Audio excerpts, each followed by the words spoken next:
morning students, myself Dr. Renu. Welcome to my class. How are you? I hope all of you are fine. तो बच्चों आज हम लोग क्या पढ़ने वाले हैं? आज हम लोग पढ़ने वाले हैं एक न्यू चैप्टर ज्योग्राफी में। इसके पहले हम लोग ने बहुत सारे चैप्टर पढ़े ज्योग्राफी में, हिस्ट्री में, सिविक्स में, इकोनॉमिक्स में। अब हम लोग ज्योग्राफी का नेक्स्ट चैप्टर स्टार्ट कर रहे हैं। बच्चों आपको तो पता ही है कि रिड्यूस सिलेबस में चैप्टर सेकेंड को रिड्यूस कर दिया गया है और चैप्टर थर्ड है उसमें केवल मैप वर्क आएगा, वो भी केवल PT1 में। तो उसको मैप वर्क मैं आपको बाद में बताऊंगी। तो अब हमारा बच्चा चैप्टर 4, तो चैप्टर 4 है एग्रीकल्चर। तो आज हम लोग इस वीडियो में हम लोग एग्रीकल्चर को ही पढ़ने वाले हैं। तो एग्रीकल्चर क्या है, मैं बेसिकली ये इंट्रोडक्टरी वीडियो है कि इसमें हम ये जानेंगे कि एग्रीकल्चर क्या होती है, हम उससे कैसे रिलेटेड होते हैं और एग्रीकल्चर का हमारे जीवन पे क्या इम्पैक्ट पड़ता है। तो ये सारे डायमेंशन, बहुत सारे डायमेंशंस हैं जो एग्रीकल्चर के, जो हम इस वीडियो में पढ़ने वाले हैं। तो चलिए स्टार्ट करते हैं। तो बच्चों why we depend on agriculture, हम एग्रीकल्चर के ऊपर डिपेंड क्यों करते हैं। तो बच्चों यहाँ पर आप लोग तो जानते ही हैं कि डायरेक्टली और इनडायरेक्टली हम लोग किसी न किसी रूप से एग्रीकल्चर से रिलेटेड होते हैं। भले ही आपकी क्लास में कुछ बच्चे हों या कुछ आपके फ्रेंड्स हों जो ये बोले कि मेरा कोई गांव से लिंक नहीं है, तो ऐसी बात नहीं है। किसी न किसी रूप में वो गांव से रिलेटेड होते ही हैं। गांव से रिलेटेड है तो एग्रीकल्चर से रिलेटेड होंगे। तो क्यों रिलेटेड है एग्रीकल्चर से? क्योंकि हमारी जो बेसिक नेसेसिटीज़ है, बेसिक नेसेसिटी है फूड, ग्रेन्स और क्या बोलते हैं कपड़े, ये सब हमको कहाँ से मिलते हैं? ये सब हमें एग्रीकल्चर से ही मिलते हैं। और ये हमारे पास उड़ के तो आते ही नहीं हैं, तो हम इनको लेने भी नहीं जाते, लेकिन ये हमारे तक आ रहे हैं। तो आ रहे हैं तो इसलिए ये हम एग्रीकल्चर के ऊपर डिपेंड हुए थे इस सेंस में। तो what are the various dimensions through which we depend upon agriculture. तो अब हम लोग पढ़ेंगे कि वो कौन कौन से डायमेंशन हैं जिनके थ्रू हम लोग एग्रीकल्चर के ऊपर डिपेंड करते हैं। तो ये डायमेंशन है इंडस्ट्री, फूड ग्रेन्स, ऑक्यूपेशन। अब इंडस्ट्री के ऊपर कैसे एग्रीकल्चर के ऊपर डिपेंड करती है? तो बच्चों आपको पता ही है कि जितनी भी इंडस्ट्रीज़ हैं, चाहे वो जूट इंडस्ट्री हो, चाहे वो शुगर इंडस्ट्री हो, कॉटन इंडस्ट्री हो, ये सब एग्रीकल्चर के ऊपर ही डिपेंड करती हैं। क्योंकि कॉटन इंडस्ट्री के लिए कॉटन चाहिए तो हमें एग्रीकल्चर से ही मिलेगा। शुगर इंडस्ट्री के लिए शुगर केन चाहिए, वो हमें एग्रीकल्चर से ही मिलेगा। तो इस तरीके से जो एग्रीकल्चर है वो इंडस्ट्री को सस्टेन करता है। अब सेकेंड पॉइंट है फूड ग्रेन्स। फूड ग्रेन्स हम जो खाना खाते हैं वो हमें कहाँ से मिलता है? फूड ग्रेन्स वो हमें एग्रीकल्चर से ही मिलता है।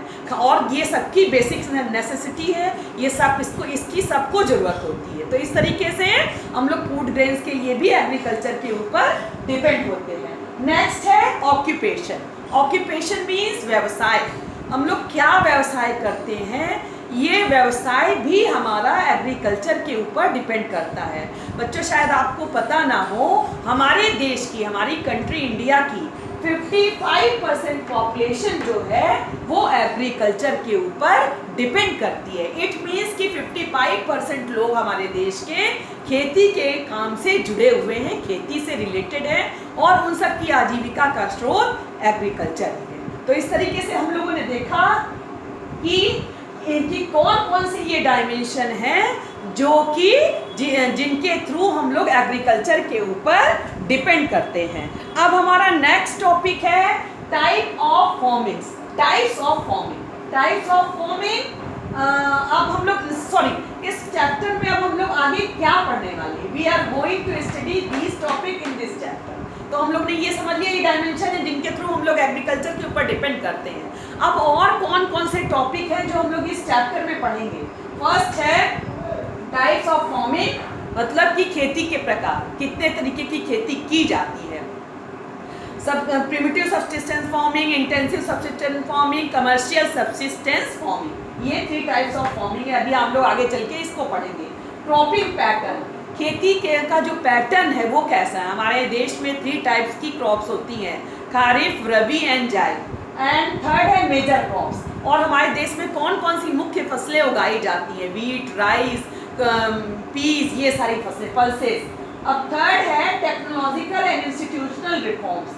खेती या एग्रीकल्चर को इम्प्रूव करने के लिए कौन कौन सी तकनीक लगाई गई है और कौन कौन से सुधार किए गए हैं गवर्नमेंट के थ्रू या अदर किसी के थ्रू। बच्चों शायद आपको पता ना होगा कि डॉक्टर MS स्वामीनाथन, जिनको कि हरित क्रांति का जनक माना जाता है, जिन्होंने इंडिया में ग्रीन रिवॉल्यूशन को लाने का श्रेय उन्हीं को दिया जाता है, जिनकी वजह से इंडिया वीट और राइस के क्षेत्र में बहुत ज़्यादा ग्रो कर गया है और वीट और राइस बहुत तेज़ी से उत्पादन हो रहा है इंडिया में। तो डॉक्टर MS स्वामीनाथन वो ग्रीन रिवॉल्यूशन से जुड़े हुए हैं। नेक्स्ट है हमारा फूड सिक्योरिटी। अब जो हम लोग फूड को ग्रो करते हैं उसको कैसे सिक्योर किया जाए, गवर्नमेंट की ओर से क्या प्लानिंग की जाती है, ये भी हम इस चैप्टर में पढ़ेंगे। लास्ट है impact of globalisation on agriculture.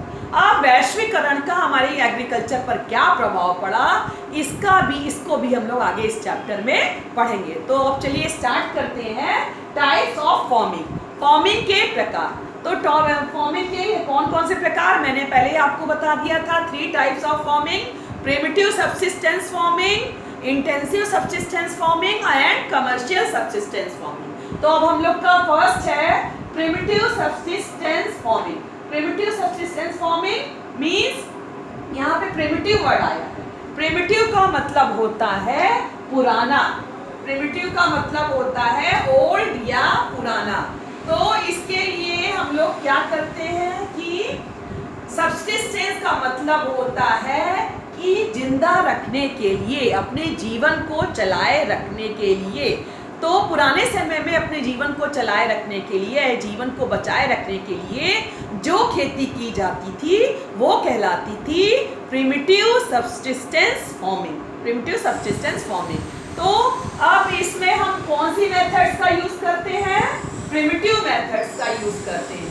अब प्रिमिटिव मेथड का मतलब जितनी भी प्रिमिटिव सब्सिस्टेंस फार्मिंग, जैसा कि नाम से क्लियर है, इसमें पुरानी ही मेथड्स का यूज किया जाता था, पुराने औजारों का यूज किया जाता था, सिंचाई के पुराने तरीकों का यूज किया जाता था और लैंड की फर्टिलिटी को खुद ही ग्रो होने दिया जाता था, उसके लिए कोई भी केमिकल यूज नहीं किया जाता था। तो ये मेथड है टूल्स। टूल्स मीन्स औजार, जो भी औजार यूज किए जाते थे वो पुराने होते थे, कुल्हाड़ी है, हल है, ये सब इनके थ्रू हम लोग खेती करते थे, क्योंकि बच्चों पुराने समय में टेक्नोलॉजी इतनी ग्रो नहीं थी कि नए नए इक्विपमेंट डेवलप किए जाएं, इसलिए पुराने ढंग से जो भी औजार उपलब्ध होते थे उन्हीं की सहायता से खेती की जाती थी। अब नेक्स्ट टूल है मॉनसून। मॉनसून अब इरिगेशन फैसिलिटी के लिए, हमने पहले भी आपको डिस्क्राइब किया है कि ये प्रिमिटिव सब्सिस्टेंस फार्मिंग है, इसलिए इसमें हम लोग सब कुछ पुराने मेथड का यूज़ करते हैं। तो पुराने समय में कोई इरिगेशन फैसिलिटी तो प्रोवाइड नहीं की जाती थी, ना ही कैनाल्स होती थी, ना ही डैम्स होते थे,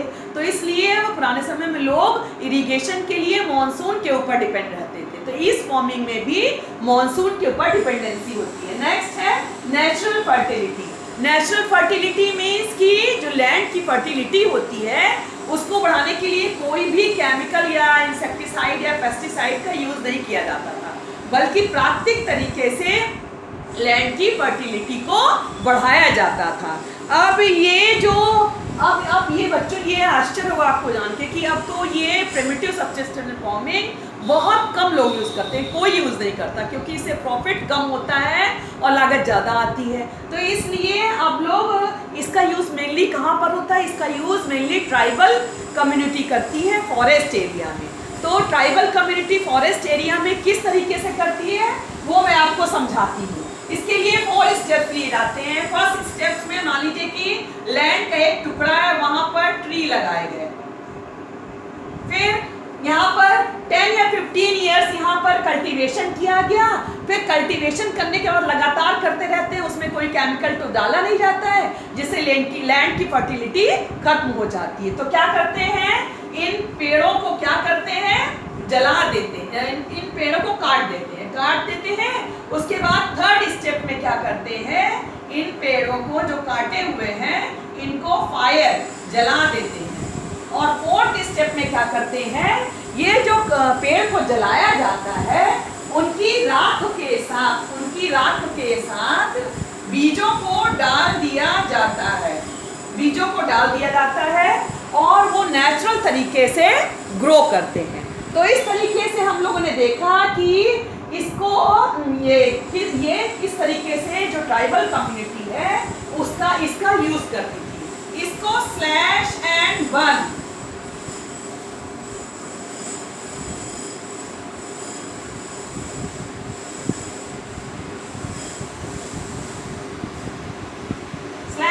बर्न एग्रीकल्चर भी बोला जाता है। काटो और जलाओ एग्रीकल्चर भी बोला जाता है। अब इस प्रिमिटिव सब्सिस्टेंट फार्मिंग की कुछ फीचर्स हैं। इसको शिफ्टिंग फार्मिंग भी कहते हैं। शिफ्टिंग फार्मिंग इसलिए कहा जाता है क्योंकि मैंने पहले ही बताया, क्योंकि जो पहले के समय लोगों के पास इतनी टेक्निक नहीं होती थी और मेनली नोमैड्स जो बंजारे होते हैं और ट्राइबल कम्युनिटी ही इसका यूज़ करती थी, तो उनके पास तरीके तो होते नहीं थे। तो वो क्या करते थे, लैंड के किसी एक टुकड़े पर खेती करते थे।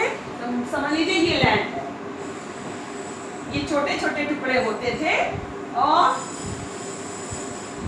एक पार्ट पे खेती की और फिर इसको जला करके दूसरे पार्ट पे पहुंच गए।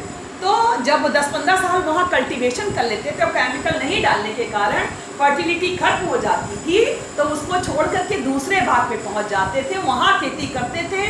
फिर वहाँ पर भी इस तरह से किया, फिर उसको छोड़ दिया ग्रो होने के लिए उसकी फर्टिलिटी, और फिर नेक्स्ट पैच लैंड को ले लिया।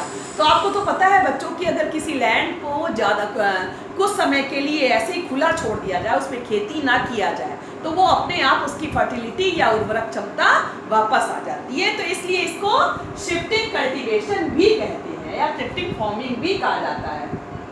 नेचुरल रिप्लेनिशिंग, तो इसका मतलब ये हुआ कि जो लैंड की जो अपनी जो प्राकृतिक नैसर्गिक क्षमता है और उर्वरक होने की, वो धीरे धीरे अपने आप वापस आ जाती है।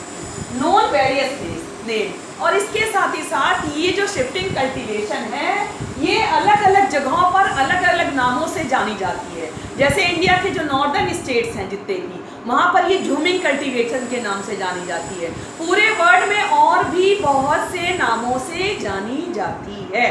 तो बच्चों, आपका ये होमवर्क है कि आप इन सारे नामों को लर्न कीजिए और कॉपीज में लिखिए, क्योंकि एग्जामिनेशन में क्वेश्चन जरूर आता है कि झूमिंग कल्टीवेशन कहाँ की जाती है। 1 मार्क्स का क्वेश्चन तो जरूर इस टॉपिक से बनता है, या शिफ्टिंग कल्टीवेशन या फिर स्लैश एंड बर्न कल्टीवेशन, ये इससे जरूर पूछा जाता है। तो I hope this is clear. तो बच्चों, मैंने आपको क्या क्या अभी बताया, एग्रीकल्चर के बारे में इंट्रोडक्शन दिया, कौन कौन से डायमेंशन है जिनके थ्रू हम एग्रीकल्चर पर डिपेंड करते हैं। इसके अलावा वो है industry, food grains and occupation. इसके बाद हम लोग कौन कौन से टॉपिक्स पढ़ेंगे आगे इस चैप्टर में, ये मैंने बताया आपको।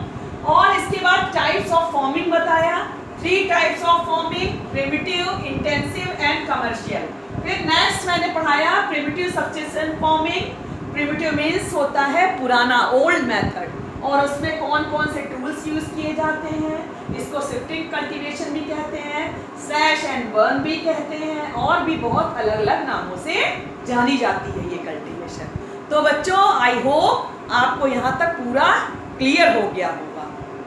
तो अगर आपको बच्चों मेरा वीडियो पढ़ाने का ढंग पसंद में आता है, तो आप मेरे कमेंट सेक्शन में जाकर लाइक और सब्सक्राइब जरूर से करिए। बच्चों, आप सब्सक्राइब नहीं कर रहे हैं, प्लीज़ सब्सक्राइब करिए और अपने कमेंट्स जरूर भेजिए, जिससे मैं अपनी वीडियो में इम्प्रूव कर सकूं।